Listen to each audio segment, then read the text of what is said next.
Para mí una marca es lo que la gente siente sobre un producto, un servicio, una organización. Es decir, no es lo que nosotros decimos, no es el logo, no es la web, no es un color o la tipografía. Esos son parte de lo que es una marca, pero la marca es un intangible. No es lo que nosotros decimos, sino lo que la gente percibe o dice. Por ende, la estrategia de marca, que es a lo que yo me dedico, es un set de decisiones para poder influenciar eso que la gente necesita sentir de nosotros. Y el branding es una práctica recurrente, consistente, para ejercer esa influencia. Bienvenidos a iEquipo, el podcast donde los líderes de una misma empresa nos abren las puertas a sus estrategias, aprendizajes y desafíos que transforman marcas en historias de éxito. Porque el mejor crecimiento se construye en equipo. Con ustedes, sus anfitriones, Gabriel Topola y Brian Roisenthal. Bienvenidos a otro episodio de iEquipo. Mi nombre es Brian Roisenthal y junto a Gabriel Topola hacemos este podcast en el cual les traemos el detrás de escena, lo que pasa y nadie ve de las empresas argentinas, y en este caso también tenemos un invitado especial que ya vamos a presentar. Pero antes les quería pedir un favor. Si están en YouTube, en Spotify o en Apple, donde sea que estén, suscríbanse al canal, denle like, lo hacemos con mucho esfuerzo. Justamente estamos acá en un estudio grabando, hoy feriado encima en Argentina, para poder traerles este contenido a ustedes. Así que si les gusta el contenido, denle un like y suscríbanse. Ahora sí, hoy estamos con Ezequiel Abramson. Ezequiel no tiene una marca de e-commerce o esas típicas empresas que son tan interesantes y siempre entrevistamos. Él es diferente, tiene una agencia que se llama Lalo y básicamente viene del mundo de Disney y ayuda a empresas a hacer un montón de cosas que ya vamos a hablar, no la quiero definir por vos, pero básicamente las ayuda con su posicionamiento, con su marca y muchas otras cosas más. Así que bienvenido, Ezequiel, gracias por venir. Gracias por este feriado. No, por favor, a vos. Para acá. La verdad que un placer tenerte con nosotros y así para arrancar livianito, contanos qué es el branding. Ya fuiste ahí. Fuiste ahí. Directo. Bueno, a ver, voy a darte un par de definiciones anteriores. ¿Cómo no? Para mí una marca es lo que la gente siente sobre un producto, un servicio, una organización. Es decir, no es lo que nosotros decimos, no es el logo, no es la web, no es un color o la tipografía. Esos son parte de lo que es una marca, pero la marca es un intangible. No es lo que nosotros decimos, sino lo que la gente percibe o dice. Por ende, la estrategia de marca, que es a lo que yo me dedico, es un set de decisiones para poder influenciar eso que la gente necesita sentir de nosotros. Y el branding es una práctica recurrente, consistente, para ejercer esa influencia. Alguna vez me dijiste que era manipulación serial, ¿no? Bueno, de alguna manera el branding es manipulación. Por eso yo siempre digo que la industria creativa le dice branding a la identidad visual, y eso es un evento que la gente lanza. Cambiás el logo, lo lanzás. Pero el branding es mucho más que eso, es más profundo y es más de largo plazo. Bueno, Okay, ya hablaremos. Ya nos vamos a meter ahí. Pero antes, Eso contanos, ¿de dónde venís, Ezequiel? Bueno, yo vengo de Madrid en este momento, vivo en España, pero tengo una carrera creativa de muchísimos años. Empecé como adolescente, emprendí en diseño gráfico sin tener computadora y sin saber qué era trabajar específicamente. Y desde ese momento trabajé en muchísimas industrias diferentes. En los 90 trabajé en animación por computadora, antes de Toy Story, o sea, realmente Mirá. era acá en Argentina. Wow. Trabajé en diseño interactivo, hacíamos websites y CD-ROMs cuando recién empezaba el mundo interactivo. Y en esos años, además de trabajar en diseño gráfico, fui docente en la UBA de tipografía. Trabajé como ilustrador. Yo, de hecho, mi primer trabajo para Disney, después de hacer todas estas cosas, fue ilustrar a los personajes y me quedé por 22 años. Como yo venía con esta experiencia de diseño interactivo o creatividad digital, me dieron la tarea de ocuparme de los websites de Disney en América Latina y lancé los primeros sitios de la región, disneylatino.com, que muchos niños que por ahí están, niños grandes que están escuchando, fue el primer sitio de internet que visitaron. Y desde ese momento que entré en Disney en el final de los 90, me quedé durante 22 años en la compañía, de los cuales 20 llegué a ser el gerente general del negocio digital, que después si quieren les cuento un poco. Estuviste un poquito. Un poquito. Un poquito. Sí, el famoso te quedas para toda la vida.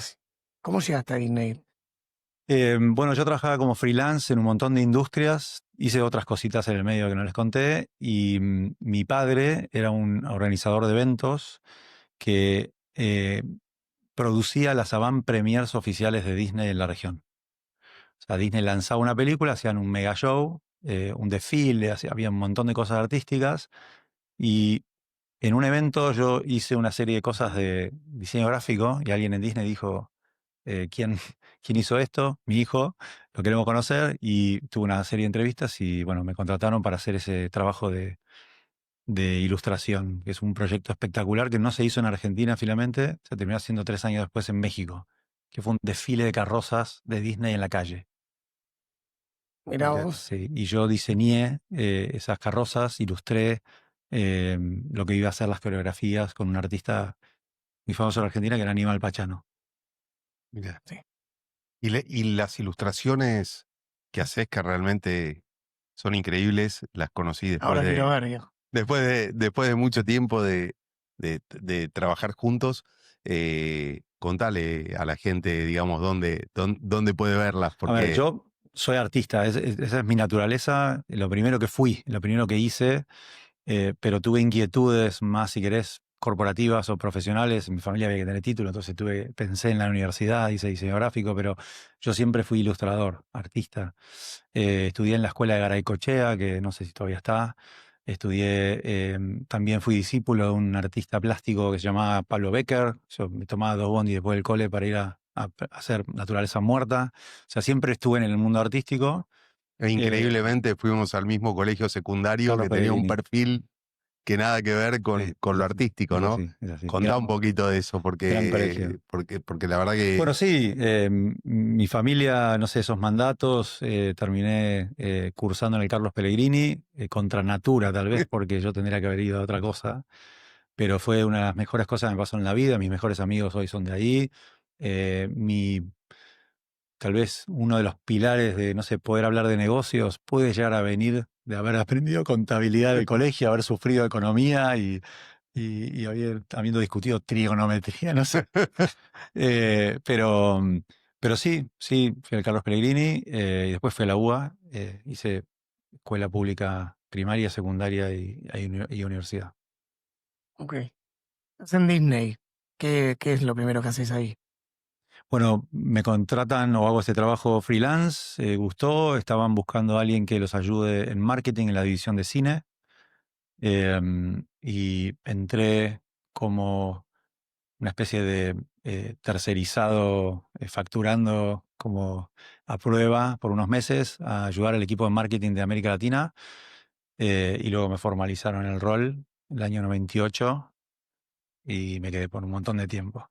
En ese momento era parte del equipo marketing de cine, yo era responsable de recibir los pósters y los materiales de marketing de una peli, lo que ves en el cine, los Sí. banners se llamaban standees, que son esos cosos de cartón. Con lo que todo el mundo se saca foto. Claro. Eso es. Que lo que bueno, sería el POP han de evolucionado en algún punto, y los recibíamos en inglés. Yo rediseñaba todo en español. En muchos de estos casos los imprimíamos acá en Argentina en imprenta, en papel y cartón, y los mandábamos a las regiones. No había Zipnova, pero los hubiéramos mandado por Zipnova a las regiones de América Latina y terminaban el cine ahí. Argentina tenía un rol preponderante en La la oficina región regional de para... Disney de América Latina está bueno, la de cine en ese momento estaba acá y después se consolidó toda la región, la compañía acá también ahora. ¿Y por qué pensás que Argentina tenía tanto peso como pasa también en otras Es industrias? una buena pregunta. La verdad que yo llegué cuando ya estaba hecho. Creo que Diego Lerner, que es el líder espiritual y corporativo de la región, fue mi mentor durante 20 años, estaba acá. Y fue el que gestó la división de cine en la América Latina. Y cuando llegó un punto en el que Disney se tenía que fusionar bajo una organización en el año 99, decidieron que Diego iba a ser el líder de la región, y consolidaron todo en Buenos Aires. Ya volvemos con más Hay Equipo. Si estás disfrutando del episodio, suscríbete a nuestro canal de YouTube y compartilo con quienes creas que pueda servirle. Nuestra misión es poder ayudar a la mayor cantidad de gente posible en el camino del e-commerce. Y para eso queremos contar con tu ayuda. Básicamente. ¿Cuándo entras? Hay que ver si tiene sentido esta pregunta porque capaz nos ponemos teóricos, pero ¿cuándo entras en contacto con el mundo del branding, si querés? En diseño gráfico, que también tiene que ver, tu identidad y demás está relacionado, pero ¿cuándo va saliendo un poco ahí el diseño gráfico y te vas metiendo en un tema más de estrategia, Claro. de branding y demás? Yo de chiquito recortaba los avisos publicitarios. Digamos, mis amigos recortaban el póster del gráfico de los futbolistas, lo pegaban en la pared, yo recortaba avisos publicitarios. Posta. Sí. Y coleccionaba y tenía cierta sensibilidad por reconocer la tipografía, de ver el copy y que decían, pero no tengo idea por qué o qué veía. Pero yo coleccionaba, tenía carpetas enteras de avisos de diferentes compañías. Observaba esas cosas. Y alguna vez también escuché que de tus primeros trabajos fue componer esos avisos cuando Eso es, no eso es. existía el tema Tampoco sé de... cómo llegué ahí, de verdad no me acuerdo, pero yo hacía avisos clasificados para Clarín, freelance. Me ¿Qué edad? llamaba, 16, me llamaba una señora por teléfono, me dictaba cosas, lo que había que poner el aviso, yo iba con eso a un copy shop, no sé, casa de fotocopiadora, que tenían un chabón en una compu con Corel Draw en ese momento y un libro así de letras, de tipografía, y yo le decía cómo lo quería, diagramábamos un poco de eso, se imprimía en el momento y yo me tomaba un bondi y se lo llevaba al diario de Clarín Tremendo. en formato original. Ahí, de alguna manera, emprendí, Claro. ¿ok? Pero bueno, eran unos mangos y me gustó el diseño gráfico. Empecé a entender un poco lo que implicaba y dije, necesito una compu. Y empecé a hacerlo yo. Yo soy, debo ser de la primera generación de diseñadores gráficos que empezaron a usar la computadora para trasladar. Yo llegué en la Universidad de UBA, hacíamos trabajo a mano, logotipos, avisos y cosas así. O sea que debo haber sido la generación transición. ¿Y cómo llegó esa primera compu? Mi abuelo estaba también interesado en la tecnología y en ese momento se compraba mucho de lo que había, Texas Instruments y, ¿recuerdan? Sí, Commodore. Commodore 64. Teníamos un par ahí y cuando vio que me puse serio, se inspiró y me regaló mi primera compu, era una mega PC con un escáner. En Argentina había muy pocos escáneres. Yo escaneaba estos avisos, los modificaba. Bueno, aprendí solo. Mirá, Ajá. tu abuelo tuvo un gran peso en Sí, bueno, yo de bebé le muchas puse... decisiones que tomaste, Ahí ¿no? está, ¿te gusta la historia? Sí, me encanta. Sí, mi microconsultora se llama Lalo. Una de las razones es por un homenaje a mi abuelo, que yo le decía Lalo, abuelo. Mirá, Le puse ese nombre. Ujú. mirá. Bueno, Disney, me imagino, laburazo, me imagino un montón de cosas buenas, un montón también de sacrificios, desde un laburo que no corta a las 5 de la tarde o a las 6 o lo que sea. ¿Cómo fueron esos años antes de transicionar, si querés, a tu etapa posterior? Ajá. ¿Cuáles fueron los puestos que tuviste? ¿Qué hiciste? ¿Cuáles son algunas cosas que nos puedes contar así insider, obviamente que se puedan contar, de lo que es vivir Disney por dentro? Porque por fuera todo es una locura. ¿Cómo es por dentro? Una locura también. Mm. De bueno. Yo tengo más que palabras de admiración digamos así, experiencias positivas en esos 22 años. Cambió todos los años. Al estar en el mundo digital desde el primer día, mi rol se reformulaba cada 5 meses. Ya aparecía Twitter, y después aparecía Facebook, y después aparecía YouTube, y después aparecía el iPhone, y después aparecían las apps, y así era como que el famoso Shiny Object Sí, era real. Y era todo chiquitito en comparación con el negocio de cine, el negocio de televisión, el negocio de parques. Entonces, cualquier cosa que hagas no movía la aguja. Y éramos de alguna manera un startup dentro de la corporación. Em, y digamos, emprendíamos proyectos. Yo tuve que pichear por conseguir millones de dólares de funding interno a gente muy poderosa, y justificando el progreso, pero la diferencia por ahí del mundo emprendedor es que vos le pedís a un inversor dinero a cambio de construir valor a 5 o 7 años, y en Disney vos tenías que tener break-even el año siguiente porque si no, no tenía sentido para la compañía, en la mayoría de los casos. Entonces, había mucho trabajo y escrutinio de qué hacer y por qué. Fue una época también de muchísimo aprendizaje personal. Yo pasé de ser un contribuidor individual como diseñador o creativo a ser un jefe de algunos, a pasar a ser un líder de cientos. a lo largo de los años. Construimos un negocio de cientos de millones de dólares, varias operaciones B2B, B2C de 8 cifras cada una, con equipos en diferentes países del mundo. Yo empecé solito, aprendiendo de lo que hacían en otras regiones, instalando negocios digitales que aprendíamos de Japón, de Europa, de Estados Unidos, en América Latina, como por ejemplo el negocio móvil. Y el Eh, negocio del licensing tampoco sé si existió de toda la vida, ¿no? Sí, digamos, ¿Eh?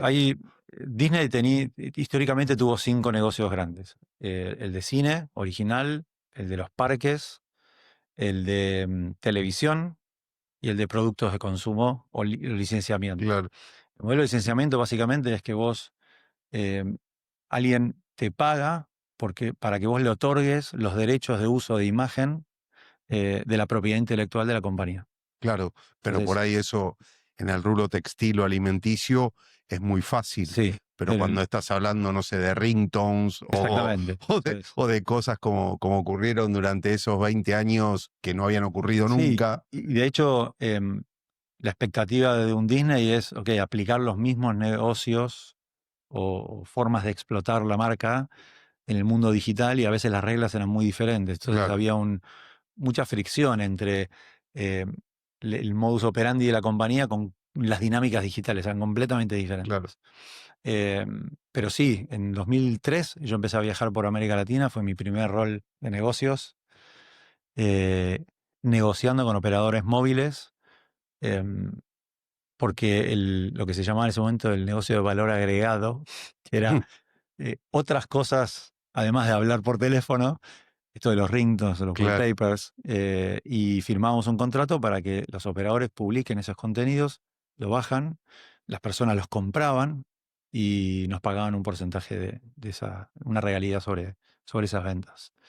Y me tocó aprender esto de ir a vender eh, contenido digital cuando nadie entendía esto. Yo le explicaba, llevaba unos Nokia 6600, creo que era el redondito, es para mí uno de los mejores que existió, mostrándole a los operadores móviles cómo el futuro iba a ser para ellos, porque ni siquiera tenían contenidos a veces. Entonces íbamos con el equipo y le mostrábamos, mira, ¿ves esto? Sí, bueno, esto vos puedes cambiar la foto de fondo.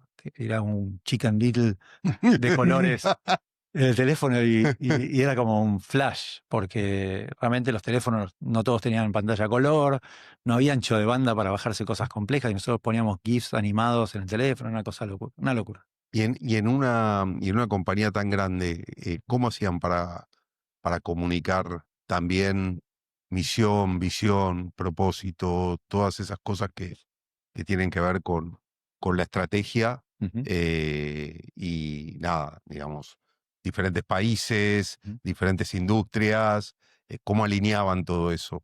Es interesante. Yo debo haber entrado en la compañía con una compañía que cumplía 70 años 80 de vida. O sea, tuvo muchos ciclos generacionales, industriales, geológicos, calculo, antropológicos, digamos, adentro. Con lo cual, no es que había que instalar la estrategia o se hablaba de estrategia. La estrategia era parte del día a día.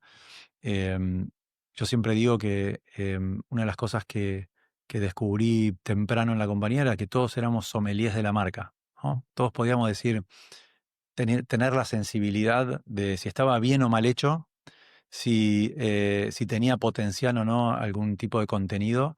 Desde los interns hasta los super VPs, todos tenían en alguna medida un momento en el cual podían opinar.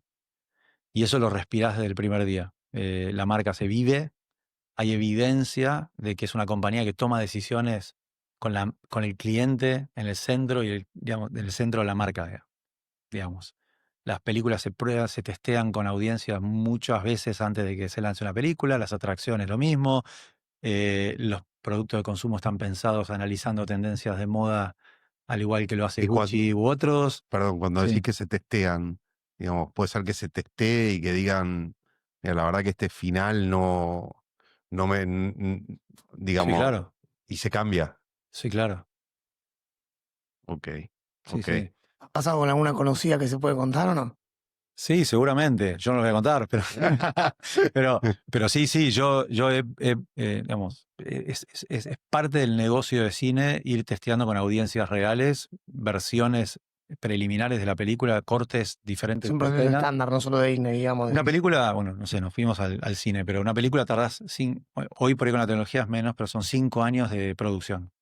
Los primeros 3 años y medio son de preproducción, guión, selección de voces, diseño de personajes, diseño de fondos, escenarios, música, inspiración. Hay un montón de Y cuestiones. igual no, perdone, pero Sí. como no siento que nos fuimos, porque Ok, creo que vos trabajás muchísimo hoy en día con emprendedores, eh, y bueno, digamos, ver esta flexibilidad, pero también todos estos procesos en una corpo, digamos, una empresa, digamos, de clase mundial como es Disney, ujú, y que estén aplicando todas estas cosas, creo que constituyen parte de las total, razones por las cuales perduran, ¿no? O sea, to- porque totalmente de son acuerdo. enormes, pero son flexibles y, Es bueno, una buena corrección, porque eh, termino lo de la peli, son 3 perdón, años y medio de preproducción, de mucho pensar antes de hacer, y después es 1 año y medio de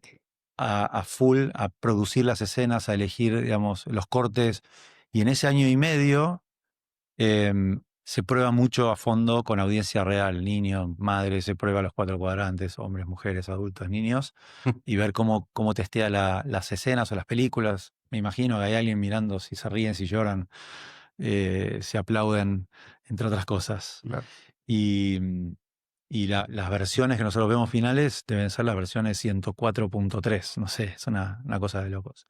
Yo siempre dije que las películas eran como una startup, trabajan 1000 personas asociadas, arrancan de cero sin saber, probando cosas, luchando por presupuesto, tienen un runway, es decir, se les acaba el presupuesto y la película tiene que salir como está. Claro. O sea, hay muchas analogías digamos, en la producción, al menos en como siempre se hicieron. Ahora también hay tecnología involucrada, y el productor barra director, o sea, la dupla, Disney siempre funciona así, son los founders, son los dueños del bebé, son los que han creado la historia y son los que la defienden dentro del espectro corporativo, los que pelean porque la película tenga un lugar, que llegue a fondo y... Qué buen paralelo, o sea, muchos puntos de encuentro Sí, sí. con el camino del Y, emprendedor. y a tu punto también, muchos de mis aprendizajes en Disney no son aplicables tal cual por la escala, Claro. por ser una corporación versus una empresa pequeña, por ser una empresa que tiene 200.000 empleados y recursos casi ilimitados contra una empresa de 10, 12, 15, 100 empleados. De hecho, mis primeros proyectos fallé monumentalmente porque venía con mi vara alta de aplicar mis experiencias en Disney con emprendedores que me decían, no te entiendo lo que me estás diciendo. ¿Cómo voy a hacer eso yo? Y me enfrenté con este desafío de desaprender todas las cosas que no me servían y aprender las nuevas que complementaban esto de traer el storytelling a una startup, una narrativa de marca, pensar en largo plazo, poner al cliente en el centro, eh, la demanda de calidad y excelencia en todo lo que hagas y no lo hagas, y muchas otras cosas que tal vez las viste, están diseminadas no como la receta de Disney, sino como una parte de la experiencia. ¿En qué año fue esto? ¿En qué año hiciste esa transición? ¿En qué año te fuiste de Disney y En empezaste? 2019 me ofrecen mudarme a Londres a trabajar en un rol creativo global, principalmente ocupándome de Europa. Em, Fui con mi familia, casi en 2 meses apagamos la vida acá y nos fuimos allá. Y en ese año y pico que estuve trabajando en Londres, que fueron mis últimos años en Disney, la pasé muy mal. Me pegó un estresazo, no era el trabajo que yo pensaba que iba a La hacer. pandemia en el medio, ¿no? Agarraste 2020, No, ¿no? pará, no fue. Digamos, digamos, no era lo que yo creí que iba a ser, no conseguí mi mejor versión como pensé que iba a ser, y el entorno y muchas cosas que no, digamos, no vienen al caso pasaron, temas políticos, temas operativos, temas corporativos, muchas cosas que destaparon cosas también en mí que despertaron las ganas de repensar qué estoy haciendo, por qué estoy acá. Y por eso Y te en el fuiste a España. medio, Claro, en el medio de mi pico de estrés, ataques de pánico, estacionar el auto antes de ir a la oficina porque me temblaban las manos, o sea, la peleé para que esos 22 años sean un poquito más largos, y en el medio se vino la pandemia, nos mandaron a todos a casita y ahí me estalló la cabeza y dije, no, así no puedo vivir. Ah, o sea, la pandemia te agarró en Londres. Sí, claro. Ah, Ajá, sí, sí. y ni bien pudiste, te fuiste a España. Bueno, digamos, me tomé un par de meses de licencia para poder bajar un cambio. Me recomendaron empezar terapia, la cual empecé, nunca en mi vida había hecho y me hizo muy bien. Y eso me hizo repensar un poco el presente, el pasado, la proyección y qué quería hacer. Y terminé decidiendo que la vida corporativa hasta ahí llegaba. No sé qué iba a hacer, pero arreglé mi salida de Disney en medio de la pandemia. Argentina cerrado, no se podía entrar. La gente muriéndose, no había vacunas. Nosotros no éramos europeos y tuvimos que decidir a dónde diablos caer. Empezamos a investigar en qué lugar había visas para acomodarnos y finalmente Si terminamos en no España. hubieran vuelto a Argentina. Eh, no lo sé, no sabría decirte. Ok. En ese momento estábamos todos medio con cortocircuitos, ¿no? De todo tipo. Eh, Y tu señora mi trabajaba. mujer dejó de trabajar cuando nos fuimos allá. Éramos una familia expatriada, había que ocuparse de muchas cosas y la vida ya no es fácil. Y nada, bueno, decidimos ir a España a tomarnos. Yo me quería tomar un año sabático, desintoxicarme de la corpo. Quería redefinir un poco cuáles eran mis próximos pasos. Y lo que sucedió fue que me empezaron a llamar colegas, amigos, diciendo, ahora tenés tiempo, me tenés que dar una mano con esto, con lo otro. Estábamos todos en casa explorando plataformas de Zoom, Meets Claro. y aprendiendo a trabajar remoto. Y un día me encontré varias horas por día haciendo mentoreos, coachando amigos, ayudando a alguno a conseguir inversión, a otro rediseñando la identidad de la compañía, a otro armando un equipo de marketing. Y dije, esto me encanta. Estoy usando músculos que pensé que no tenía. Cuando vos estás en un rol alto en una compañía, eh, estás en una cajita muy pequeña porque hay otros que tienen otras cajitas. Y entonces si bien tenés un espacio de influencia y hay mesas en las cuales puedes opinar, opinás, pero no es tu territorio. Y, y además, por haber sido un gerente general muchos años, yo entendía de finanzas, de recursos humanos, de planificación, de estrategia, de operación, ni hablar del mundo digital, producto, lanzamiento, marketing. Claro. Entonces, cuando me sentaba a hablar con un emprendedor, desde otro rol, ¿ok? No desde contratarlos para Disney o de invertir o de ser mentor, sino de ayudarlos a pensar y a hacerse preguntas, me di cuenta que estaba influenciando de una manera que nunca me imaginé que iba a poder ayudar. Les veía la cara cuando les decía cosas, y yo decía, pero esto es normal lo que te estoy diciendo. Y me decían, no, me acaba de cambiar la vida. ¿Cómo que la vida? Si te di un consejito, no, pero esto me destraba completamente esto, lo otro. Dije, no, esto está bueno. Pongo la capa. Porque me sentía realmente un superhéroe y eso me hizo salir también de por ahí ese espacio medio negativo de qué diablos voy a hacer y qué pasó y cuál es el mundo y para qué estoy. Y dije, lo voy a formalizar. Y Aguilar trabaja principalmente, ahora volvemos ahí, pero para traer un poco a tiempo presente, con empresas, de qué tamaño, en dónde geográficamente. Bueno, en esa época, en el año 2000, fin del 2020, me decidí a hacer el MVP. ¿Ok? Dije, voy a hacerla bien. Y diseñé un proceso, una metodología de cómo de las cosas que debería hacer un emprendedor para poder ordenar todas estas cosas que me venían preguntando. ¿Por qué la marca? ¿Y cuándo cambiar la identidad visual? ¿Y desde cuándo tenés que tener un equipo de marketing? ¿Y qué es construir una cultura? ¿Y por qué el storytelling no es algo profesionalizado, sofisticado digamos, en alguien que cuenta historias todo el tiempo como es un founder? Y el marketing, ¿por qué lo hacen tan mal? ¿Por qué luce todo tan feo? Me empecé a hacer estas preguntas. Al mismo tiempo, empecé a estudiar, me certifiqué con varios grosos del mundo de las marcas, empecé a viajar a eventos para reconectarme con este mundo. Creo que en estos 5 años leí más libros que en toda mi vida sobre esto. Empecé a conectar con nuevos colegas, nuevos tipos, y llamaba a tipos que son re grosos del mundo de la estrategia. Decía, vos y yo vamos a ser amigos. Y te cuento por qué. Y generamos estos vínculos que me ayudaron a entender cómo funcionaba ese mundo hoy. Y todo ese aprendizaje yo lo volcaba a tunear este MVP. Decir, ok, esto va para esta parte del proceso. Ok. ¿Y cuál debería ir primero que el otro? Trabajé con varias empresas o emprendedores, Dubái, Italia, Francia, porque yo quería ser internacional. Entonces dije, me llamaban amigos de Argentina para hacer cosas y yo decía, pero todavía no, ya vamos a laburar. Pues no quería ser el argentino haciendo Argentina. Y cuando ya tuve diferentes experiencias internacionales en esto, ahí me fui dando cuenta que yo quería solo proyectos de tecnología. Yo trabajé con agencias, hice una empresa de e-commerce, de producto, diferentes industrias para ver qué onda.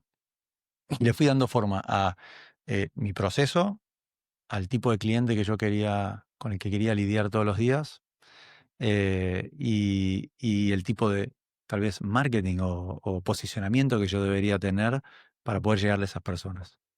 ¿En qué te hizo elegir tecnología? Siempre de tecnología para laburar. Yo creo que siempre estuvo ahí. Yo desde los 90 estoy con la compu. Animación por computadora, diseño web. En Disney fui el head de tecnología, bueno, de digital, liderando la transformación de la compañía en lo que respecta a digital durante casi 20 años.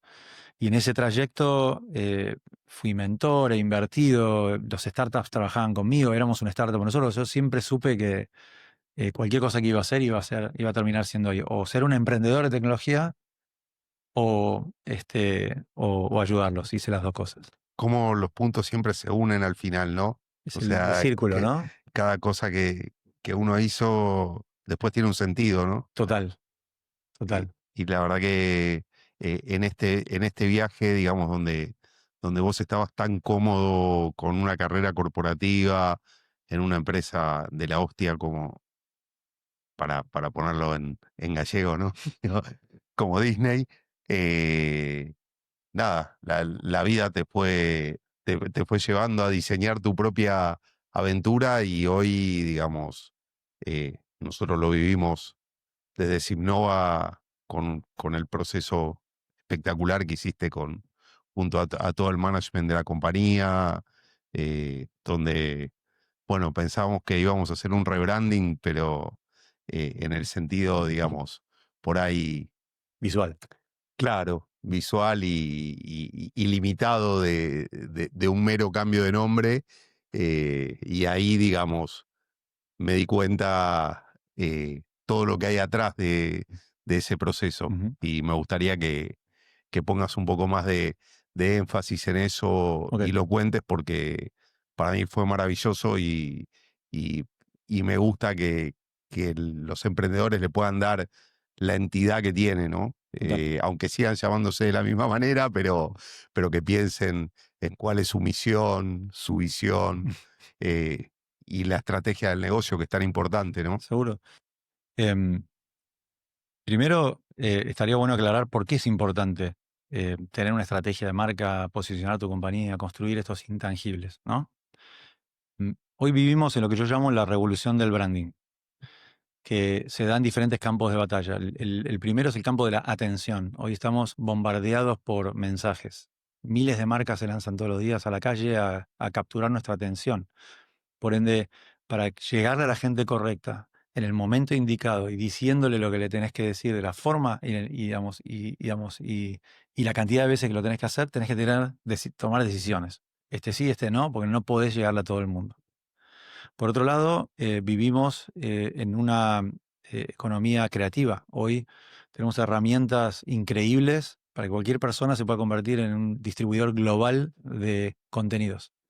Y esos contenidos cada vez son mejores. Ni hablar con la inteligencia artificial y lo fácil que se está Y en haciendo. múltiples plataformas. Claro, detectar cuál es de calidad Disney y cuál es calidad un chico en el garage, cada vez va a ser más difícil. Entonces, no hay chances para un negocio si no invierte en originalidad, en creatividad, en diseño, en calidad de las cosas.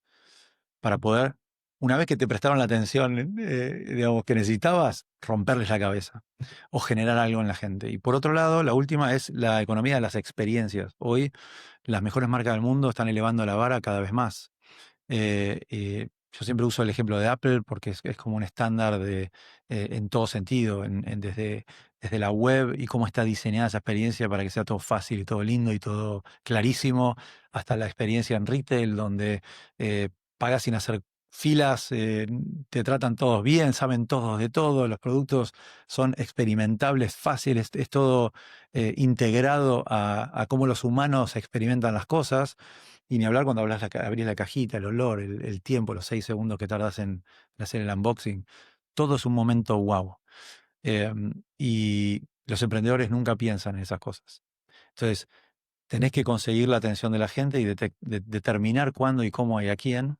Tenés que, una vez que tenés esa atención, poder hacer cosas significativas y esas cosas significativas tienen que estar pensadas con una experiencia memorable. ¿Y ¿Sí? por qué pensás que la gente la deja para después todo eso?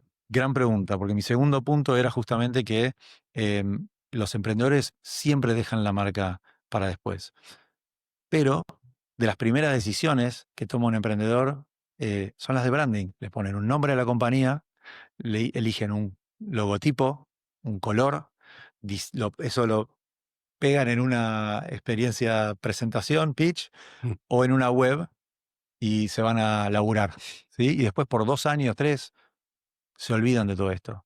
Saltean a lo que en general se conoce como el marketing, de invertir publicidad o hacer cosas, pero que no están conectadas con nada, digamos, no tienen fundamentos. Al principio, una startup, un emprendimiento, está más enfocado en la velocidad y se olvidan de la precisión de estas cosas. Entonces, vamos rápido, necesitamos tracción. Pero la realidad es que cuando vos tenés una estrategia de marca, vas más rápido porque te permite enfocarte en las cosas que mueven la aguja, te hace más eficiente, más eficaz y terminás acelerando el negocio porque sabés qué tenés que hacer y qué no tenés que hacer. En teoría, por lo menos tenés una hipótesis. ¿Sí? Claro. Es un modo discovery.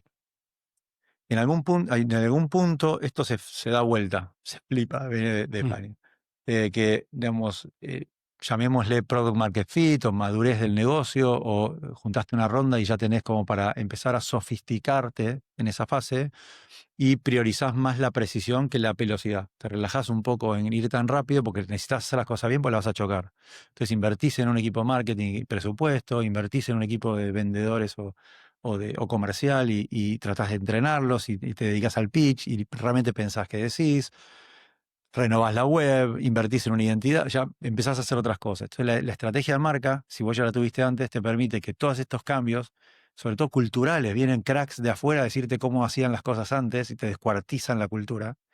Entonces, tener una estrategia desde el principio te permite conectar ese corto plazo que te genera atracción con la perspectiva de ese Sí. largo plazo. Y te puede hacer romper una compañía, ¿no? Hace poco escuchaba un ejemplo que me encantó, no me acuerdo quién lo dijo lamentablemente, si no lo mencionaría, que era que hubiese sido de Kodak si hubiese entendido que en vez de estar en el negocio de los rollos fotográficos, estar en el negocio de crear memorias, Ujú. ¿no? O sea, qué cosas hubiese creado hoy, cómo lideraría la industria, que no pudo liderar gracias a no entender eso. No solo eso, porque ellos sabían que el negocio digital era importante, pero lo despriorizaron porque no querían matar el negocio core, legacy, que era el del film.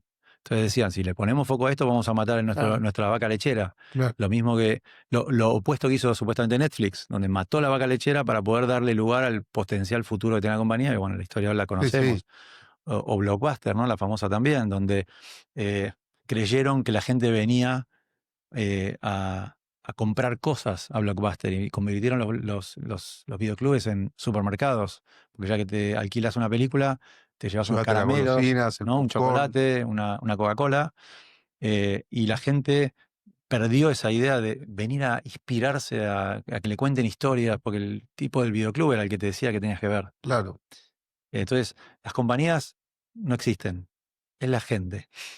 Somos las personas las que armamos las empresas y tomamos decisiones. ¿Y qué Sí, perdón, sí. No, eso que tener una estrategia te permite que esas decisiones tengan un sentido, al menos hipotético, para que después no estés perdido a la hora de digamos, enfrentarte a cambios, crisis o... Y que cuando tenés que pivotear, que lo tenés que hacer muy rápido hoy día, sepas por qué lo haces, Total. y tener Mira, todo ese yo sustento, les voy a ¿no? contar una historia. En Disney hay una práctica que imagino que se sigue haciendo, que se llamaba 5-Year Plan, el plan de 5 años, que después terminó siendo 5-10, donde vos todos los años, a principio de año calendario, tenías que presentar cómo iba a ser tu negocio en los próximos 5 o 10 años. ¿Ok? Pero no servía con que vos ya lo habías planificado. Al año siguiente volvías a presentarlo actualizado y ahora sí, un año más, me tenés que contar ese año 2 que me habías dicho el año pasado, es el año 1 ahora, contame, lo tenés más claro, ¿no? Y todos los años nosotros teníamos que estar proyectando y justificando lo que estábamos haciendo a largo plazo. Ahí me cayó la ficha naturalmente de pensar a largo plazo una compañía, de tratar de proyectarlo. Y en mi caso, el negocio digital, anda a proyectar a 5 años qué va a pasar con las redes sociales en 2007-2008 o con la publicidad digital. O Cuando con hablamos de inteligencia artificial, o con Ni hablábamos de hoy eso en día, todavía, pero hoy en claro, día claro. anda a decirle a un ejecutivo qué va a pasar con Disney y la inteligencia artificial en 5 años. Pero Es está imposible. bueno porque en un negocio de intangibles eh, te, te pone a prueba, te pone a prueba todo el tiempo y donde te dormiste, Total. Entonces, quedaste afuera. ¿qué implica? No solo mirar el ombligo, decir, bueno, si yo sigo haciendo las cosas que vengo haciendo con las tendencias y digamos, y la información que yo tengo, naturalmente deberíamos progresar de esta manera. Ahora crucemos eso contra las cosas que están pasando en el mundo, las tendencias, las industrias. ¿Qué está haciendo la competencia? ¿Qué riesgos o desafíos podemos enfrentar en nuestra región, en América Latina? Analizábamos censos socioeconómicos, analizábamos diferentes industrias y reportes. América Latina es una región muy poco reporting. Entonces se nos exigía al nivel Europa o Estados Unidos Y no había nivel de nada. información y había que salir a preguntar cosas, penetración de computadoras, celulares, anchos de banda, mirábamos cómo el mundo del broadband iba creciendo en la región, entonces tratábamos de decir, bueno, ok, hoy hay 10 millones de hogares con ancho de banda, ¿cuándo va a haber 100? Y cuando haya 100, ¿qué teníamos que estar haciendo en ese momento? O sea, realmente planificar el negocio, al menos hipotéticamente. Entonces, yo me siento con un emprendedor y le digo, ok, contame tus próximos 5 años. Hacen eso, miran para el costado, Claro. porque no lo tienen pensado. Y aparte, Nos prometieron a algún inversor, pero no está realmente proyectado de verdad, no hay un plan. ¿Mm? y aparte tenías un montón de definiciones, ¿no? Visión, misión, les hablamos de identidad, de cultura, que capaz nunca se pusieron a pensarlas, que capaz todos hablamos en la calle, ¿no? Sí, porque la visión, sí, claro, la visión, la tengo re clara mi visión, y después capaz nunca te la pensaste, nunca te la paraste a pensar, y es como decís vos, capaz lo hiciste para chequear una casilla. Eso como decías, hice el logo, le puse los colores, lo puse en una web o en un deck, capaz la misión, la visión, era capaz el website de antes que tenía la misión, la visión, y lo hacías para eso, ya está ahí, listo. Sí. O sea, no me rompa más, ahí te lo hice. Se me ocurren 3 comentarios a eso. El primero es que, digamos, esto es completamente personal, creo que la mayoría malentiende lo que es una visión o un propósito. Se confunden. A veces vos lees el propósito de una empresa y luce como misión. O te dicen esta es mi visión y suena a propósito. Yo adopté definiciones para cada una de estas cosas y al principio de cada colaboración con un emprendedor articulamos esto correctamente para que todo el mundo esté en la misma página y tenga sentido hacerlo. ¿Sí? Entonces el propósito es la razón de existencia de la compañía. Es como una dirección a la que vos estás yendo, es difícil de medir, no tiene que ver con el dinero generalmente. No quiere decir que el marketing de la compañía tenga que hablar del propósito, pero es de alguna manera eso que te inspira a hacer lo que vos haces todos los días. Es una dirección. Y que no se va a tocar. No deberías tocarlo porque digamos, se supone que es la razón por la que Se existís. nota que hiciste la tarea. Tomé las clases. Hiciste la tarea. Vamos a hacer un ejemplo en vivo de lo que salga, si nos sale. O sea, para entender un poco más. Yo lo que me gusta de este episodio es que es un tema que a mí que me gusta, me interesa, Ujú. y me gusta o me interesaría que la gente se lleve cómo lo puede bajar a tierra. Ok. O sea, después obviamente para más detalles dejaremos contacto, pero sí que vea que realmente, o sea, que vea el valor en hacerlo ayer. No, Ok. ¿Y qué de te eso que estabas diciendo, por ejemplo, es ese punto, está diciendo, ¿cuál es nuestra razón de existir? ¿Cuál es un ejemplo de una razón de existir? ¿Cuál es la razón de existir de Lalo, por ejemplo? El propósito que yo tengo, bueno, soy una compañía medio pequeñita, pero es inspirada a través de la creatividad. Ok. ¿Lo puedes medir? No, ¿Tiene que ver con el dinero? no. Nunca lo cambié. ¿Sí? Si yo armo una empresa de 100 personas algún día y me agarra la loca de armar, volverme corporativo de nuevo, probablemente esa gente, lo primero que va a aprender de mí es eso. Acá estamos para esto. Vamos a inspirar a la Tuyo, gente con mira, te creatividad. apuro. Mejorar el mundo en cada envío. Está muy bien. No me río porque lo tenías ahí como de ya, No, ya. que, Ujú. No, lo tenemos desde que trabajamos con Ezequiel. No, claramente, no lo claramente. teníamos antes. No, Sí, o por ahí no estaba tan claro. El siguiente es la visión, donde Ok. vos básicamente es una foto de futuro. Vos declarás dónde querrías que la compañía esté, qué es lo que debería pasar de acá al largo plazo, digamos. ¿Aquí tiene que ver con plata? La visión tiene que ver con una posición tangible, vos tenés que poder lograrla, tiene que ver con el negocio, con lo que querés convertirte como compañía. Debería ser medible, debería ser posible en el tiempo, aunque es aspiracional también. Em, es como un destino al que vos querés llegar. Si el propósito es la dirección en la que vas, la visión es un destino en esa dirección. ¿Sí?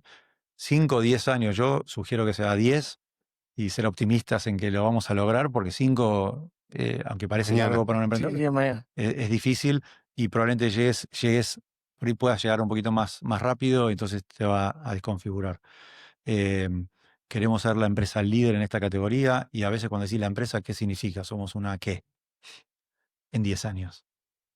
Sí, a veces es difícil definir. Somos una plataforma, somos un ecosistema, somos una empresa de tecnología. Hay muchas formas de expresarlo, no importa cuál, no hay ninguna que esté bien o mal, pero hay que declararlo para que la gente sepa qué estamos construyendo y en cuánto tiempo. Generalmente tiene que ver con ser líder o referente de una categoría. Eso.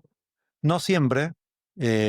Yo tuve varios casos donde ellos eligieron ser la empresa más admirada en esta categoría, por ejemplo. ¿Y cómo lo medís? Ahí está. Entonces, cuando vos decís yo quiero ser el líder de América Latina en logística o quiero ser la empresa más grande en tal cosa, cuando vos decís yo quiero ser la empresa líder de América Latina, por ejemplo, eso te está dando pautas de tamaño y de región. ¿Qué significa? Y son preguntas que nos tenemos que hacer. ¿Qué significa ser líder en América Latina? Para que seas latinoamericano, por ejemplo, ¿qué tiene que pasar? Tienes que estar en más de cuántos países Claro. para decir que sos líder en América Latina. Ok, 3, 4, ok, perfecto. Mostrame en el roadmap cuándo entras en esos países. Bien, en cada uno de esos países, ¿qué significa ser líder? ¿Cómo lo vamos a medir? ¿Es por tamaño de facturación? ¿Es por algún ranking de industria que te lo dicen? ¿Es por cantidad de reviews, volumen manejado de lo que sea que manejes, cantidad de empleados? Hay muchas métricas en función a lo que vos querés, a lo que vos denominás como líder. Y el tercero es la misión, que es el master plan para poder cumplir esa visión. Es lo que vamos a hacer todos los días para poder llegar a ese destino. ¿Sí? Y es no solo absolutamente medible, sino que debería ser desglosable en tus principales iniciativas que te van a permitir avanzar, la gente que va a estar dedicada y priorizando esas iniciativas, los KPIs que cada una de esas iniciativas tiene, y una serie de cosas que son como las cápsulas que hacen todo esto. ¿Sí? Existe esto, es la pirámide del propósito, está diseñada por Antonio, es un español, no me acuerdo el apellido, pues se los paso, lo ponen abajo, pero que es el propósito, tu visión y misión están arriba y de abajo vos ponés tus prioridades, los proyectos y personas que van a ocuparse de esas prioridades y la performance que le vas a pedir a cada una de las personas y los proyectos. Si vos hiciste bien el trabajo de propósito, visión, misión, deberías automáticamente poder tener tranquilidad de poner tus OKRs, llamarlo como quieras, atados a cumplir esas cosas. Ok, te iba justamente a preguntar, ¿cómo evitamos? Porque somos todos hijos del rigor, ¿viste? ¿Cómo evitamos cajonear todo eso que hicimos? Que está muy bueno, que lo definimos y decimos, ok, listo, ahora vamos. Es que Y para, nos agarra, hay libro que yo leí, ¿cómo? no, es que para mí es al revés, que cuando vos empezás a trabajar con todo esto implica, digamos, entenderlo y estar de acuerdo, ¿no? Entonces es impresionante como ya te focaliza, ¿no? Entiendo que una vez que empezás a trabajar con ese, por ejemplo, puede empezar lo que vale para todos los demás. para todos los mortales que están escuchando, viendo y de No, es repente que dicen, por eso lo que yo digo, y para mí la importancia, lo distinto de este capítulo, ¿no? Porque siempre acá traemos, se llama Hay Equipo, digamos, porque están los líderes de diferentes industrias, y vos como que aplicás cross a todos estos equipos, ¿no? Porque yo considero, después de haber atravesado ese camino, que si no tenés esto es como, son los cimientos, de lo que vas a construir. Si no tenés los cimientos, vas a crecer y Yo se va a siempre, caer. yo siempre hablo, me quejo de la estrategia fast food, ¿no? Y la analogía viene porque vos te morfás un combo, está riquísimo, lo comés rapidísimo, pero después a la hora ya tenés hambre. No solo eso, sino que lo que comiste no es nutritivo y te hace mal. La industria creativa de la que yo soy parte, fui siempre parte, em, te vende la cosa, el logotipo y la identidad visual, la web, un video, el podcast, el evento, producimos cosas. Y para producirte esas cosas, antes te hacen un workshop de 2 horas con post-its súper divertidos o te piden llenar un formulario que la mayoría no lee para justificar las decisiones creativas de las cosas que te venden. Entonces vos terminás teniendo un ecosistema de puntos de contacto con el cliente, experiencias de marca que están armados como un eh, collage de procesos estratégicos que vienen de lugares diferentes, con decisiones diferentes y generan un montón de inconsistencia. ¿Siguen? Sí, sí. Entonces, em, eh, pensar estas cosas como un todo requiere tener una estrategia digamos, y tomar decisiones. Yo siempre digo que la estrategia es el arte del sacrificio. Vos tenés que soltar cosas, no se puede hacer todo. Y el hecho de pensar cuál es tu propósito, cuál es tu visión, cuáles son tus objetivos, tus valores, es justamente poner en blanco y negro lo que somos. En ese fast food, lo que sucede es que te escribe, los equipos escriben una visión, un propósito, queda en un PowerPoint, en una pared, después siguen haciendo lo que tienen que hacer, pero nunca conectan eso con el día a día y la Claro. operación. Por eso yo diseñé un proceso que es largo y doloroso. Porque no nos juntamos de lunes a viernes en un lugar tipo Tony Robbins a tener la experiencia creativa, el brainstorming y los papeles, sacamos fotos, todos trabajando creativos y a la semana siguiente todo el mundo se olvida lo que pasó, lo que hicieron. Yo diseñé este proceso con pausa obligada, una vez por semana durante meses. Prendés la cámara, venís al gimnasio de la marca, al gimnasio de la estrategia, a manejar el músculo de la marca. Y durante semanas mi intención es que se instale el hábito estratégico. Te acostumbres, sin que te des cuenta, a que 2 horas por semana paraste la pelota, te pusiste a pensar a dónde estamos yendo, para quién estamos haciendo lo que hacemos, por qué hacemos lo que hacemos para esas personas, cómo se lo vamos a contar, digamos, qué tan diferente de las demás cosas son, por qué deberían elegirnos a nosotros y cómo vamos a seguir creciendo y multiplicando esto que queremos que funcione bien. es tan importante que sea un hábito, ¿no? Porque todo lo que no es un hábito después se abandona, así que parece que me gusta eso del gimnasio que dijiste, la estrategia, ejercitar el músculo de la marca y que sean con pausas y por mucho tiempo. Una vez también escuché una persona que dijo que justamente los resultados extraordinarios se logran a través de esfuerzos ordinarios por un periodo extraordinario de tiempo. Y me parece que es un poco en otras palabras esto, ¿no? De tener por un periodo largo y doloroso, como lo definiste vos, reuniones Ujú. semanales. Y Y está bueno. lo que sucede también es, no tengo un censo, pero me da la sensación de que la mayoría de los equipos fundadores no tienen una persona de marketing como cofundador. Generalmente los ves en empresas que se dedican al marketing y alguien de marketing cofundó esto con alguien, porque tuvieron la idea, pero el resto son ingenieros, productos, abogados, desarrollo de negocios, gente que ha aprendido de la vida, pero no tienen formación en marca, en creatividad. Por ende, todo su foco está en ejecutar el producto y hacer que ese producto haga plata salteando etapas. Eh, por eso no todos tienen, digamos, contratan ingenieros, contratan vendedores, contratan operaciones, pero vos ves que marketing sigue siendo una persona junior que no sabe cómo hacer para hacer todo lo que tiene que hacer, y se le carga de responsabilidad de posicionamiento de la empresa a una persona que no tiene ni presupuesto para poder hacer cosas grandes, ni tiene la formación, ni siquiera el apoyo corporativo o del startup como para cambiar cosas. Porque el de producto le dice lo que hay que hacer, el de finanzas le dice cuánto presupuesto tiene, el de comercial le dice, este es el pitch, no me lo cambies. Y aparte vos lo dijiste, ¿no? La empresa es la gente, ¿no? Entonces Ajá. vos empezás a escalar, la empresa va creciendo y es increíble como si vos no tenés esto, te vas desfocalizando, ¿sí? Porque quizás, no sé, los founders y la primera línea de manera intuitiva saben más o menos para dónde ir. Pero imagínate encima ahora con la remoticidad, donde vos no estás trabajando con la gente in situ, es como que lo que se genera puede Ujú. llegar a ser un desastre. No, no sé si voy a pisar algo, voy a ser poco políticamente correcto Mm, diciendo esto, pero la cultura del MVP, esta de la velocidad de chocarla, si tenés que chocarla, destruye valor. mm. Y por eso hablamos de 95, 98% de los startups se la pegan y queman billones de dólares todos los años Bueno, pero porque saltean etapas. pero por eso ahora el auge de las empresas bootstrapeadas, ¿no? Ujú. Porque antes, claro, digamos, La te, plata era te, barata.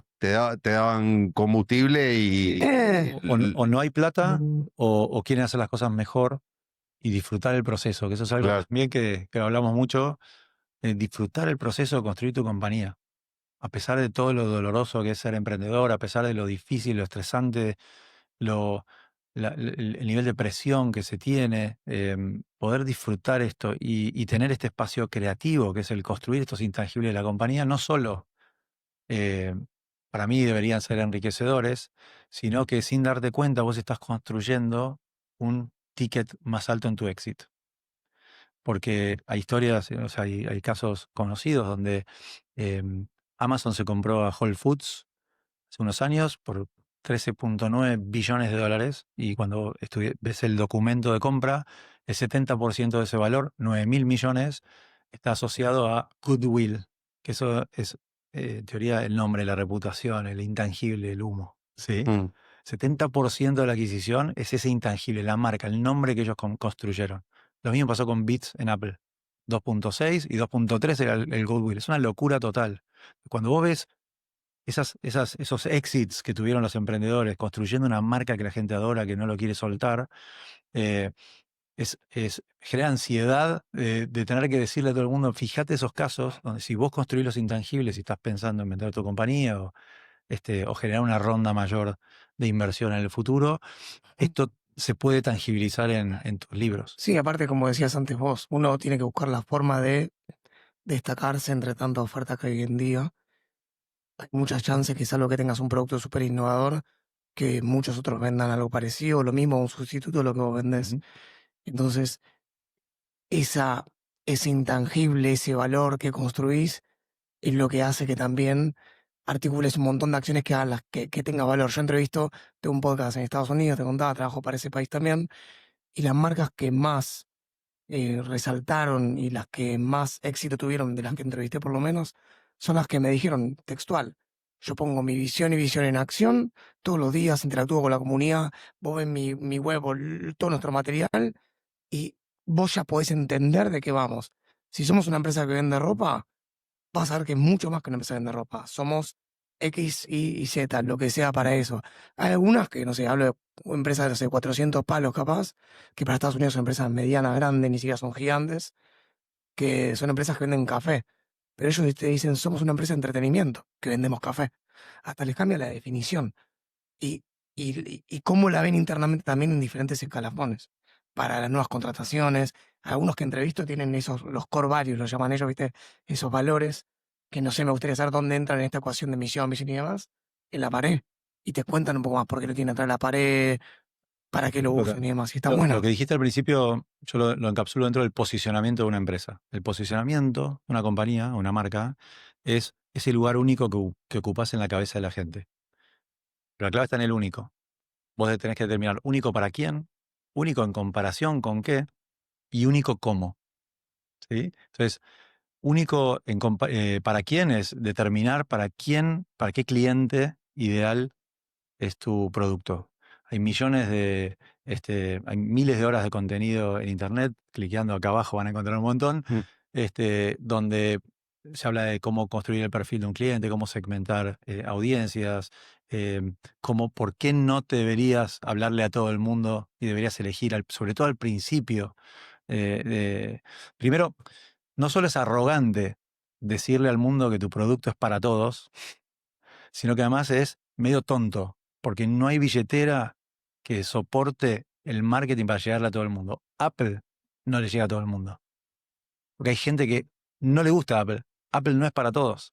Y es una empresa de 3 trillones de dólares y aún así no le llega a todos. Entonces, si vos mirás esa escala y vos decís, bueno, yo soy una startup, tengo $5.000 por mes para llegar a quien sea, tratar de llegar a todo el mundo te pulveriza si lo querés desde el punto de vista de la plata. Entonces, esas 5 lucas puestas para un segmento en particular consistentemente, de alguna manera vas a tener muchísima más tracción y más rápido. ¿Tiene sentido o no? Totalmente.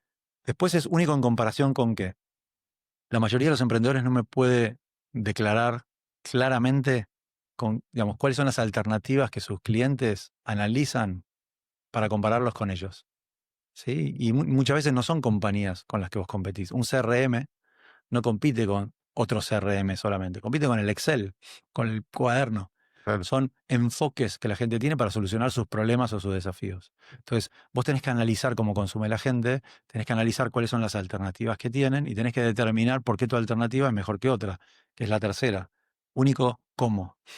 ¿Se entiende? Sí, sí. ¿Y dónde vas a poner después el esfuerzo? Porque por ahí, digamos, vos tenés ese CRM orientado a un segmento de mercado y que son, no sé, a lo mejor pymes, y hay una empresa que crece un montón y vos decís, no lo quiero perder, pero lo vas a tener que Claro. perder porque no, vos no apuntás ahí. Claro, hay un Entonces, caso muy, muy famoso, MailChimp, seguramente lo conocen, sí, es la plataforma claro. de email marketing del mundo, siempre fue el líder. Y un día vino una empresa que se llama Clavillo, con K y B corta, La como lo de, conocen, que dijo, solo la de somos, Shopify. exacto, solo somos email marketing, pero para e-commerce. Claro. Pero no solo eso, estamos completamente integrados a Shopify, que es el 70% bueno, ustedes lo saben. ¿Qué creen que pasó? Sí, se lo comió. Y Claro, cómo le dijo, pará, este es para mí. claro, Sí, maravilla. Eso está especializado, me debería entender, y obviamente le demostraron con información, producto, marketing, que efectivamente eran para ellos la mejor opción, sobre todo si tenía Shopify, ¿no? Entonces empezó a migrar, es una empresa de multibillones de dólares de valor, y empezó diciendo, ojo que yo soy especialista. No, después también, o sea, ese posicionamiento del que vos hablas no puede ser meramente discursivo, ¿no? Porque justamente Clavillo lo demostró y por eso la gente lo adoptó, ¿no? Porque No, bueno, sí, esto no, no hay que porque mentir. como que está buenísimo, digamos, lo que hablamos en un principio de, digamos, manipulación con el branding, pero también después tenés que tener con qué, ¿no? No, o Total. sea, Y de hecho, yo les decía, en mis primeras charlas con un emprendedor y les pregunto, bueno, ¿quiénes son tus competidores? No, nosotros no tenemos competidores, claro, somos diferentes. fijas. Sí, la nuestra es diferente a todos. Ah, sí, bueno, contame, ¿qué hacen? Ok, déjame que lo busco inmediatamente, ¿eh? Eh, facturas software. digitales para abogados, pum, 350 y además se pelean entre ellos Bien. con la pauta. Y yo le digo, ¿vos buscaste una vez esto que vos dijiste en Google? No miramos el mercado, vivimos con tanta velocidad que nos miramos solamente el ombligo y no somos capaces de poder percibir que el mercado se mueve y que la gente, el cliente, em, eh, está estresado con la cantidad de opciones que hay y tenés que ayudarles a tomar decisiones. Yo digo que se habla del funnel de De conversión. conversión. Yo creo que es digamos, no es un embudo, para mí es un laberinto. Y sobre todo en B2B. Porque vos un día ves un post de una empresa, por ahí chequeás el perfil de la empresa, vas a la web, después te vas te olvidás y después por retarget te llega un aviso, digamos, de publicidad, cliqueás ahí, vas a un webinar, te bancás el webinar, y así vas armando digamos, el rompecabezas a lo largo del tiempo hasta que terminás tomando una decisión que puede ser no. Eso no me gusta. Claro, ¿Sí? 100%. Hay que lo charlamos mucho con los chicos de Simnova, en el mundo B2B se dan las 4 fuerzas del progreso, no sé si te acordás. Sí. que es lo que impide o permite que una persona cambie de hábito o que cambie de producto, ¿sí? Que son, las positivas son el push de la situación, es decir, se rompió la heladera, por ejemplo, ahora voy a contar una historia sobre eso. Digamos, te tenés que salir y solucionar un problema. El pull de la solución, que es, ok, tengo un problema, lo tengo que solucionar, y hay alguien que me está diciendo yo te lo soluciono de esta manera, ¿sí? Y después tenés las negativas que te evitan, que es la ansiedad de la solución, que es no sé si va a funcionar tan bien, y después tenés el push el pull, Bien. perdón, del status quo. ¿Sí? Te cuento la historia. Brian se despierta, vicepresidente de finanzas, va a Gaby, y le dice, que es el jefe de accounting, y le dice, Gaby, estoy harto de facturas de papel, no quiero más. Buscate una solución digital, lo que sea, presentame las opciones y después las vemos y tomamos la decisión. Y es vos te vas a buscar online, facturas digitales, 400 mails. Yo tengo slides, yo hice esta misma búsqueda y no me pararon por 4 semanas de aparecer miles de avisos de diferentes chicos que te solucionan esto en España por lo menos, tenés soluciones de 400 tipos. ¿Qué le pasa a Gaby? Dice, yo no sé cómo voy a elegir. Hay miles de opciones, 400 diferentes modelos de negocios, todos internacionales, globales, locales. Unos te ofrecen una cosa mejor, otra mejor. Webinar, listo, te pones al tercer webinar que te enseña su solución y decís, yo no tengo tiempo. Listo, ¿sabes qué? Le genera la ansiedad Finanzas. de que no me funciona. Volvés a Brian y decís, ¿sabes qué, Brian? Estamos con la auditoría, estamos tapados de laburo de gente. Y Seguí ahora con el papel. lo que estamos no está tan mal, lo podemos patear para el año que viene. ¿Sí? Esto está comprobado por un estudio de mercado de LinkedIn, donde demostraron que el 65% de los procesos de compra B2B termina en no decision. 65%. Wow, altísimo. La gente se harta de los procesos de compra. Son lentos, aburridos, confusos, ambiguos, porque no se lo hacemos fácil a los clientes para comprar. Yo suelo decir que no hay que salir a vender, sino ayudar a comprar. Vos tenés que hacer fácil, claro, determinante, articular el valor diferencial que vos agregás para que te puedan elegir y puedas, digamos, acortar tu proceso de venta, reducir tu proceso de marketing y sobre todo aliviar el estrés de la gente de ventas. Pero ahí vos, ¿qué haría diferente? O sea, yo pensé que era un tema, hasta que dijiste lo último, de la cantidad de oferta que a uno viste, lo apaga. Yo me cuesta mirar el menú de un restaurante. Si voy con gente, no voy solo, con mi mujer o mis hijos, voy, no sé, con mi viejo, mi suegro, lo que sea, elijo, pidan algo para compartir, viste, como un menú así gigante, viste, diciéndome menú grande de restaurante, si no lo quiero ni mirar. Y ¿Cómo bueno, hace para destacarse, para destacarte? ahí tenés un montón de formas, fundamentalmente desde producto que sea personalizable, ¿no? O sea, Ujú. vos fuiste a comprar un sistema de facturación y no fuiste a comprar un ERP, ponele. Ahora, si vas a comprar un ERP y sos una pyme y tenés que hacer la implementación y necesitas los webinars, horas de consultoría y seguro que o por tiempo o por plata lo vas a dejar en el camino. Entonces, Es bastante complejo el proceso. Si fuese tan fácil, todo el mundo tendría claro. un mega negocio. Pero eh, ese mismo estudio dice que 9 de cada 10 decisiones de compra en el mundo B2B Recomienda Sensodina. estas 9 de cada 10 Tenía que tirar, perdón. Estas 9 de cada 10 eligen una compañía que ya tenían en mente al iniciar el estudio de mercado. ¿Ok? La investigación, el proceso de webinars, pitch, presentaciones, estudios, qué sé yo, generalmente termina siendo una validación de lo que ya habían decidido antes de salir a buscar. Y antes ¿Ok? preferimos el malo conocido, ¿no? Che, tengo un primo Bueno, que me... está la frase esta de nadie fue despedido por contratar a IBM, ¿no? Porque en Claro. definitiva es IBM porque te da confianza, IBM es el que la cagó. ¿Ok? Perdón.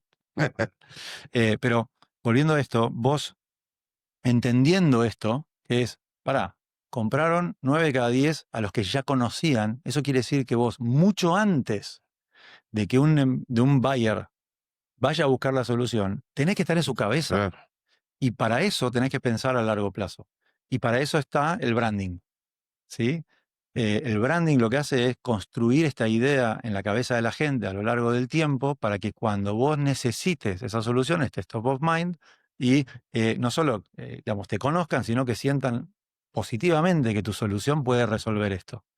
Porque lo que, digamos, los estudios de mercado también de LinkedIn, es fantástico, y yo se lo recomiendo a todo el mundo que está en el mundo B2B, determinaron que el 95% de los potenciales clientes que vos podés tener no están activos en el mercado.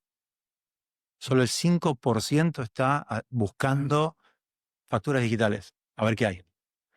Solo el 5% tiene un problema claro y está dispuesto a solucionarlo ahora. Por ende, hay una tonelada de empresas, gente, clientes, que por ahí tiene la solución lista y está conforme con lo que ya tiene o no sabe que tiene el problema y hay que trabajar para que se despierte a ese problema u otras razones, pero en algún momento va a pasar, van a tomar la decisión o los vas a llamar y vos querés que te conozcan. Entonces, por eso hablamos de que en el corto plazo vos tenés que convertir clientes que están activos en la categoría con funcionalidad, explicando el valor que agrega esto con números, 30% de velocidad, ¿no?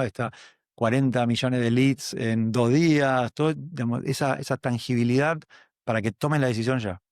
Pero en el largo plazo vos tenés que construir esos intangibles, Claro. esas sensaciones, para que el día que te necesiten vos ya estás ahí Obvio. adentro. Vos antes mencionabas el embudo de convenciones interesante. El otro día estaba leyendo algo que me pareció muy bueno y lo publiqué también de un newsletter allá, que básicamente es el embudo, esto publicado por Meta, ¿no? Ex Facebook, para que no sabe Meta. Básicamente, Meta se metió en la carrera por lo menos lo publicó hace poco, se metió en la carrera con lo que es las conversaciones de AI para transaccionar. Discovery para transaccionar en WhatsApp, en Messenger y ahora también en la web. Y lo va a ir desarrollando y ampliando a todo el mundo en 2026. Básicamente lo que proponen es, como decís vos, el embudo ya no lineal un montón, laberinto o amorfo, como sea, pero sí, no sé si capaz quedó viejo esto que voy a decir, pero la última vez había leído que había como 12 interacciones promedio entre una persona y una empresa o algo, entonces hay gente que busca la atribución, viste, del último canal que tocó, y ahora lo que dicen es que eso se transformó ese embudo en conversaciones. Entonces mi pregunta para vos también es, conversaciones de AI, ¿cómo se adapta? Hay muchas cosas que capaz quedan igual, pero ¿cómo se adapta esto nuevo pensado en que ahora, dentro de poco, no sabemos si va a ser un año, 5 meses, van a interactuar los consumidores finales, o sea, todos nosotros, con estos chats? Capaz no vamos a visitar web, no vamos a dar marca, y dentro de poco también agentes, ni siquiera nosotros, van a decidir por nosotros nuestros próximos viajes, hoteles, compras y demás. ¿Cómo se adapta todo eso que pasaba por lo emocional y ahora no sé por dónde va a pasar? Sí, yo creo que históricamente está demostrado por la neurociencia, psicología, no sé quiénes son, que el 95% de las decisiones de compra son emocionales. Lo que nosotros hacemos después es racionalizarlo. No, estaba más barato, no, aproveché una promo, no, me gustó. Por eso los hoteles, cuando te promocionan su producto, te ponen la foto de Mallorca, pero no la foto de la habitación. ¿Sí? Porque lo emocional de estar ahí en esa isla es mucho más fuerte para tomar la decisión de viajar Claro. que una habitación normal con una cama, dos mesas de luz. Es lo funcional, a nadie le interesa. Nadie elige un viaje por qué tan cómoda es la cama o ¿no? qué cortinas tiene la habitación. Entonces, nosotros tenemos que entender que esto sucede así hace cientos de años y que el marketing fue sofisticando y encontrando mecánicas, herramientas, fórmulas, tecnología eh, para persuadir a nosotros las personas y tomar una decisión. Cuanto antes y más rápido y más veces, mejor.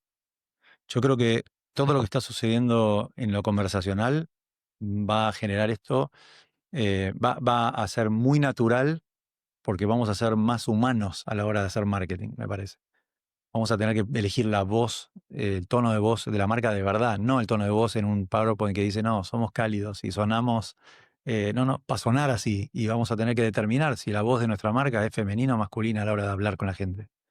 O le vamos a dar la chance de que la gente le ponga, como pasa con ChatGPT, qué tono de voz querés que tenga mi marca. Apple, ¿cómo va a sonar? ¿Y si la marca tuviera un tono por cliente? Yo creo que nos van a hablar como queremos que nos hablen. Por Va a eso, ser automático y y es perceptible como y ni siquiera vamos a saber, porque van a saber tanto de nosotros que seguramente va a ser muy natural eh, y complicado, probablemente. es como había escuchado en uno de los proyectos de Mercado Pago con el tema de la IA, era que eh, cada inversor tenga su agente, ¿no? O sea, antes cuando uno iba al banco, tienda física, tenía, o sea, si era un inversor, tenía el asesor comercial, ¿no? Y por ahí ese asesor asesoraba, obviamente, a muchos clientes, ¿no? Pero ahora, digamos, con el perfil de la gente, vos vas a tener un agente que se adapte a tus criterios de inversión y si te gustan los viajes a Mallorca, digamos, que ahorres en función de eso y ese diseño para cada ser humano, ¿no? No es lo mismo una compañía digamos, que en inglés se llama product led, ¿no? Que el producto es el que se vende a sí mismo versus las compañías que tienen equipos de vendedores que contactan humano con humano, o de retail, donde tenés un representante. Todo esto está evolucionando y iremos viendo hacia dónde va cada una de estas cosas. Lo que sí no puede pasar es que, sabiendo que todo esto va a cambiar y que nos va a patear el tablero y que va a estar complicado y que cada vez va a haber más competencia y vamos a tener que tomar decisiones cada vez más rápido, lo que no puede pasar es que no tengas esto pensado, que no tengas una estrategia, una hoja que diga qué vamos a hacer en los próximos años y discutir regularmente escenarios diferentes sobre qué va a pasar con esto, si esto o lo otro. No Y, puede pasar. y continuando con el aprendizaje de Disney, ¿cómo pensás Lalo de acá a 5 años? Es una buena pregunta. Tengo el diablito y el angelito. Porque por un lado está despertando el gen emprendedor de armar equipo, hacer, digamos, de hacer crecer un equipo, de invertir en tecnología que le permita a las empresas entender mejor esto. Por otro lado, mi visión siempre fue, va a sonar raro, pero yo quiero ser ese cirujano que opera rodilla izquierda 5 veces por año en Suiza, y que si lo llamás por la rodilla derecha te dice, no, sorry, pero te derivo. ¿Sí? Y que tenés una lista de espera para hacerlo. Súper especialista y con casos muy profundos, como los que vengo trabajando hoy, em, y selectivo. ¿Sí? No me imagino trabajando para 100 empresas por año haciendo muchas cosas chiquititas, porque no, digamos, de eso hay mucho. Claro, A mí me gusta soy el fisio, ¿no? Que te mete un dedo y te duele y busca el nervio para ver dónde hay que destrabar los 3 problemas que tenés, y vamos viéndolo con el tiempo, a ver si eso sigue doliendo o si debería mejorar, y recomendando en función a cómo va evolucionando ese organismo qué decisiones tomar. ¿Se entiende? perfecto. Sí, una de las cosas, por ejemplo, que no hablamos, pero que sí quiero que quede grabado para que la gente me escuche diciéndolo, que es invertir en los activos distintivos. Son generalmente, digamos, elementos tangibles como una mascota, un color, un sonido, música, una frase, tipo Just Do It, el tagline, elementos distintivos que cuando la gente conecta con esos elementos, automáticamente no solamente reconoce de qué compañía estamos hablando, sino que siente las cosas que queremos que sientan. Just Do It no dice Just Do It solamente porque eligieron 3 palabras al azar. Es una narrativa motivacional que cada vez que la ves, tal Claro, vez pensás en la motivación o no, pero te está llegando ese mensaje. claro. ¿Sí? Esa velocidad que tiene si es La pipa. la pipa, el switch de El Nike, libro, también es una boludo, cosa de lo hice, ¿no? ¿Sí? el libro que tiene el fundador de Nike, la autobiografía Divino. de Judo, es excelente para cualquiera que le guste la lectura de ese tipo de empresas que se crearon en una época mucho más difícil, ¿no? Que ahora para hacer un negocio viajando a Japón, o sea, sin información. No, excelente. Pero bueno, ese, la verdad, ¿dónde puede ir la gente para saber más de vos? Si todo esto le encantó, le copó y dicen, che, me agarraste, la verdad, no me viste porque lo estaba escuchando, pero me agarraste. O sea, caí y la verdad que quiero empezar a cambiarlo. ¿Dónde pueden ir para Muy bien, saber bueno, de yo tengo vos? digamos, una página pequeñita que se llama hellolalo.com, hello de hola en inglés. Y si no, en LinkedIn yo estoy casi todos los días, muchas horas por día Y se te conectando. distingue. Y se te distingue porque tienen mucha identidad Sí, yo tus posteos. hace un par de años que LinkedIn me hace pensar. Es decir, yo todos los días me despierto con ganas de pensar en algo y empiezo a escribir sobre eso porque a medida que voy escribiendo y bajando las ideas, aprendo algo. A veces repito porque soy bastante consistente y me gusta machacar con algunas cosas, pero también investigo bastante. Y estoy sufriendo el algoritmo también, ¿no? Uno le dedica tantas horas a escribir cosas interesantes y después termina diluyéndose por ahí en la cantidad de Después contenido. hacemos un grupo de autoayuda, no te preocupes, yo Sí, me anoto ahí. no, yo creo que va a Yo me cambiar. anoto. Yo creo que va a cambiar. Pero bueno, me buscan ahí y conectamos. Perfecto, buenísimo. Bueno, ustedes que están ahí, primero, muchas gracias por escuchar hasta acá. La verdad que como les dijimos al principio, lo hacemos con mucho esfuerzo. Hoy de nuevo feriado y acá firmes trabajadores Mm. haciendo que esto pase para ustedes y por ustedes. Si están ahí de nuevo y no le dieron like todavía, mal que no me hicieron caso antes, pero denle like por favor, dejen un review. La verdad que nos sirve un montón más de lo que ustedes pueden pensarlo. Y buenísimo, muchísimas gracias, la verdad de nuevo. Gracias Ese y gracias Gaby. Gracias por escuchar este episodio de Hay Equipo. Si lo disfrutaste, podés ayudarnos dejándonos un review y compartiéndolo con quienes creas que puede servirle. Encontrá más episodios en siemprehayequipo.com. Hasta la próxima.